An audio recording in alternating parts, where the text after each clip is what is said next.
Masechet Baba Batra, résumé du Daf Nun Zayin. On a vu dans la Mishnah 3 frères qui témoignent chacun sur une année de Chazaka. Avec eux, il y a un autre témoin étranger à eux qui témoigne sur les 3 années. Leur témoignage est kasher. La Gemara dit, malgré tout, il y a un autre cas où c'est pas kasher. Le cas serait si nous avons un shtar signé par 2 personnes. Et maintenant on vient au Bedin pour reconnaître les signatures.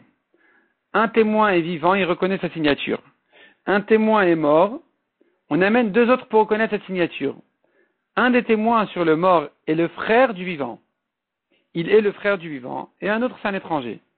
Ici, on ne pourra pas associer ces 2 frères-là pour témoigner sur le shtar, parce qu'il se trouve ici que les 3/4 du shtar a été témoigné par ces 2 frères. Parce que le vivant, il reconnaît sa signature, c'est la moitié du shtar, et son frère reconnaît en fait la signature du mort avec un deuxième témoin, ça fait encore un quart. Donc il se trouve qu'entre les frères, nous avons les 3/4 du shtar qui a été reconnu. C'est pas bon. Tandis que pour la Chazaka, les 3 frères ensemble ne font qu'un demi-témoignage parce qu'ils ont besoin d'un deuxième témoin avec eux sur les 3 années. Donc pour la Chazaka, c'est bon, mais dans le cas du shtar, c'est pas bon. Mishnah suivante. 2 personnes. Un qui vient faire Chazaka chez le deuxième en utilisant la cour de son ami. Des fois, la Chazaka elle est bonne. Il pourra dire, ça fait 3 ans que je suis là, que j'utilise comme ça, tu t'es tué parce que tu me l'as donné. Tu m'as permis d'utiliser la cour dans ces conditions. Et il y a des cas où c'est pas bon. Si c'est une utilisation qui ne dérange pas son ami, le fait qu'il s'est tué n'est pas la preuve qu'il lui a permis. Mais si c'est quelque chose qui est censé le déranger, alors effectivement, au bout de 3 ans, c'est la preuve qu'il lui a permis.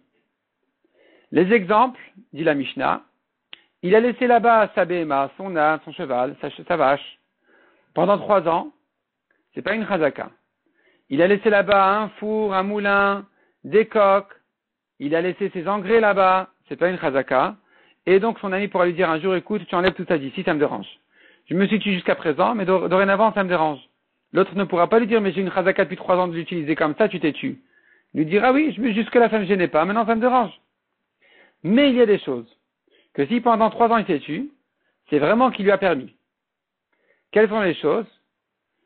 Il a construit une barrière autour de sa BMA dans la cour de son ami, ou bien autour de son four, de son moulin, ou bien il a rentré ses coques dans la maison, ou bien il a creusé pour mettre un endroit pour ses engrais, ou bien il a fait un endroit haut de 3 tfachim pour ses engrais. Là, c'est une chazaka, parce que le propriétaire n'avait pas à se taire tellement de temps. La Gemara demande, mais quelle différence entre s'il a fait une barrière ou il n'a pas fait une barrière? La Gemara propose une première réponse qui est repoussée. Finalement, la Gemara, elle dit, il s'agit en fait de 2 associés, et il n'est pas makpid. Ça ne le gêne pas que son ami, qui est aussi propriétaire avec lui, utilise la cour dans ces conditions, de cette manière-là. Tant qu'il ne fait pas une barrière, ça va. Et donc, c'est pas la preuve d'une chazaka. Mais dès qu'il commence à faire des barrières et construire des choses là-bas, là, ça va plus. Et donc, s'il s'est tué longtemps, c'est que il lui a permis, effectivement, ce sera une chazaka. La Gemara pose une contradiction, une objection sur ça, parce que concernant les nedarim, on voit que s'ils ont fait un neder, ils se sont disputés les 2 amis, les deux associés se sont disputés, ils ont fait un neder ne pas profiter l'un de l'autre, ils n'auront même pas le droit de traverser la cour. Donc tu vois que même ça le dérange, puisque c'est considéré qu'il a profité de son ami, et que ce serait interdit dans un cas de neder, c'est-à-dire qu'il y a ici un profit. Et s'il y a un profit, alors tu devrais dire que, au bout de 3 ans, il y a une chazaka. Parce que si vraiment il n'était pas du tout dérangé par ça, ça n'aurait pas été non plus considéré comme un profit de son ami. Et ça aurait dû être permis dans un cas de neder. Or, c'est interdit, donc c'est un profit. Si c'est un profit, il y a une chazaka.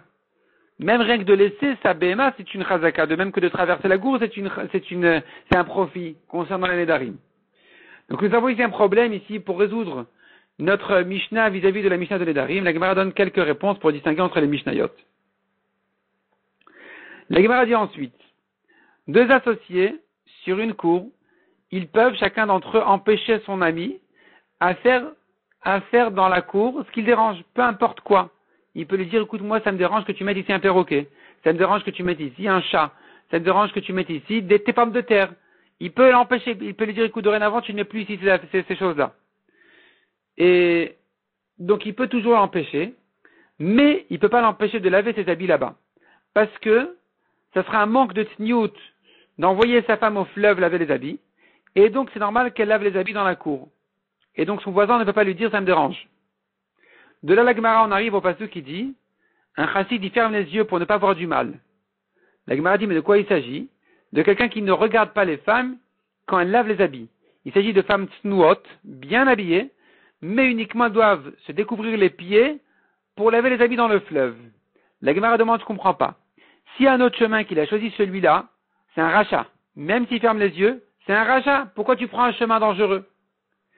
S'il n'y a pas d'autre chemin, qu'est-ce que tu veux de lui? Pourquoi tu lui dis de fermer les yeux?